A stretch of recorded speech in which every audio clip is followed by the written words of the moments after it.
नाइब हाज़िर मजलिस उस्ताद हज़रत और मेरे प्यारे भाई और बहनों, अस्सलाम वालेकुम वरहमतुल्लाहि वबरकातुहू।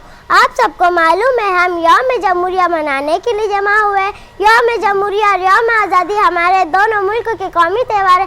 ये दिन हमारे लिए बड़े खुशी के दिन होते क्योंकि हर मज़हब और धर्म के मानने वाले इसे एक साथ मिलजुल कर मनाते। हमारा मुल्क बहुत सी रहनुमाइयों की कोशिशों से आज़ाद हुआ है। बेशुमार बहादुर शहीदों की कुर्बानियों से हमें यह आज़ादी नसीब हुई है, इसलिए हमें उन बहादुर शहीदों को भुलाना नहीं चाहिए, उनको याद करना चाहिए और वो मुल्क के सारे काम करना चाहिए जो उन्होंने किया और करने भी थे मगर ना कर सके, ताकि उनकी कुर्बानी बेकार ना जाए और वो मुल्क की तरक्की की राह पर आगे बढ़े।